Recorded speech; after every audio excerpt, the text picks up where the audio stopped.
Hi, Ms. Hedgecock here. Welcome to lesson 1.1. So this is your first lesson for our new unit, Unit 1, which is about polynomials. In these two videos, we're going to talk about characteristics of polynomials. We're going to start by talking about characteristics given an equation. All right, so important things to know are vocab. There are a lot of vocab for this unit, so you need to know those words and where we can find them. So the degree, or n, of a polynomial is determined by the highest or largest exponent. It tells us how many roots the polynomial has.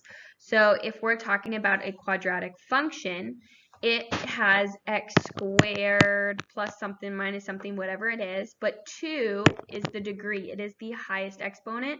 It tells us that we have 2 roots. All right, so the degree matches how many roots you have. If we're talking about a cubic, the biggest exponent is a 3, so that's the degree, and it's going to have a total of 3 roots. Now, we have quartix, we have quintix, whatever it is, but the highest exponent is the degree, and it tells us how many roots total. What type of roots we'll be figuring out later on in this unit. You have real roots. That's where the graph crosses or touches the x-axis. When we talked in Unit 1, or 0, we talked about solutions, roots, zeros. All right, those are all kind of synonymous with each other. Real roots are where we cross the x-axis. Then we have non-real roots.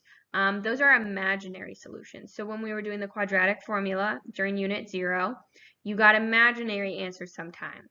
If you notice, they come in pairs because it was plus or minus I root something, plus or minus 3i. It comes in 2 answers in pairs. So you have the positive and the negative. So you have 2 answers anytime you have imaginary. You can't have 1, you can't have 3 imaginary answers. It's either 2, 4, 0, 6, 8, an even number. Turning points are where the graph changes from increasing to decreasing. You can consider your turning points maximums and minimums. So think when we switched and we had a maximum, that is a turning point. Now looking at a graph, you count how many turning points there are. If you know the degree, you can figure out how many possible turning points you could have. So if the degree is 5, the maximum number of turning points you could have is 4. It does not mean you're going to have 4. You could have 3, you could have 2, whatever it is. But the maximum you can have is 4 turning points. You cannot have more than that. All right, so that's some vocab. We're going to get into end behavior. All right, end behavior is determined by the degree and leading coefficient. Because you can look at a graph and you can find end behavior, but what if I give you an equation? All right, so when we talk about end behavior, let's think for a moment about lines versus quadratics, because you want to visualize those two when you're finding end behavior for given any equation. So think of a line. A line has the power of 1. 1 is an odd number, all right? Quadratics have a degree of 2. 2 is an even number. I want you to think of these two when we talk about end behavior, all right? Let's talk about when a is greater than 0, all right? A is greater than 0 for a line means it has a positive slope, means it looks like this. When we talk about a is greater than 0 and we're talking about a quadratic, it looks like this, all right? However, if we're talking about a is less than 0, so a negative slope, lines look like this, and quadratics flip upside down. So you see how I drew those 4 pictures? That is the end behavior we are going to use for all of these, right? So even if I'm doing a polynomial, its degree is 7. I don't know what that looks like. It probably looks something like this, right? But the degree is 7 and the leading coefficient is positive. It's going to have the same end behavior as a line, right? Degree is 8. Degree is 8. No idea what that looks like, but I know it has a negative leading coefficient. It's going to look something like this quadratic down here. All right. So you're going to use those 4 pictures to help you think about end behavior. Now I do have them written, and let's see if it works when I hit the screen. It does not. Okay, I'm just going to write it anyways, just in case. That's a highlighter. What is this? That's a pen. Okay, so I'm going to go ahead and write it. All right, so we're using limit notation for end behavior.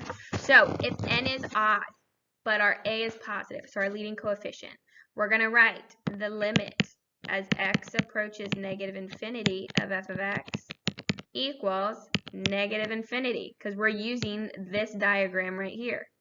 Then, as the limit as x approaches infinity of f of x equals positive infinity, because again, we are using this picture right here. Even again, if the degree is 15, I have no idea what that looks like, but it's still going to have the same end behavior because we got lots of patterns in this class. All right. Let's do our n is odd, but a is negative. So now we are looking at this diagram. So our end behavior is as the limit of x approaches negative infinity of f of x, that equals positive infinity, and the limit of f of x as x approaches infinity is negative infinity. That's a negative. All right. I'm going over to even. Even. We are talking about quadratics. All right. N is even. Leading coefficient is positive. So I'm talking about a positive x fourth minus 7/8x plus 2. Something like that. Right. This end behavior every time. So I was about to do the other notation. Limit as x approaches negative infinity of f of x equals positive infinity. Limit as x approaches infinity, so the right side of f of x equals infinity. Sorry, my handwriting's terrible. All right, last one. All right, we're looking at this one.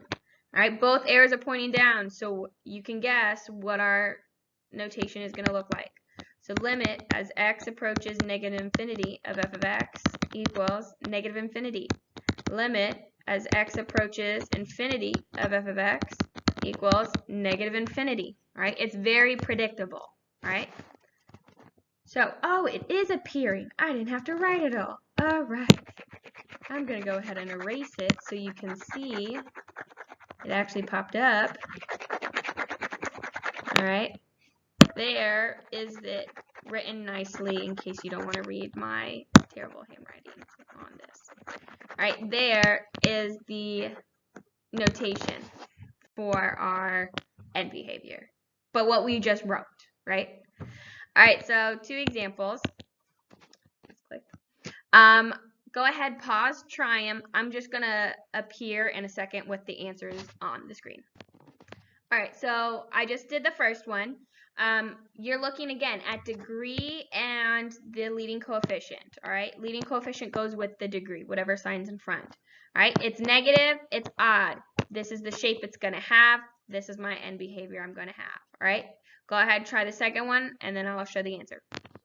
And there's the last one. So it's positive. The degree is 4, so it's going to look like a quadratic, a normal U quadratic. Now, just for a quick sidebar, I could write these in any order I wanted to. So this last one we just did, I could write it like this. It could look like this. That doesn't change the fact that this is the degree and this is the positive leading coefficient that we have. All right, so it doesn't matter what order it is, and it's not just what the first term is, it's the degree and the leading coefficient, which would be if you wrote it in standard form. All right, so it's not negative because then 7's negative, it's positive because it would have been positive there. All right, so that's it for this video. You're going to go ahead and watch the characteristics given a graph video. That's the only must do you have, and I'll see you then.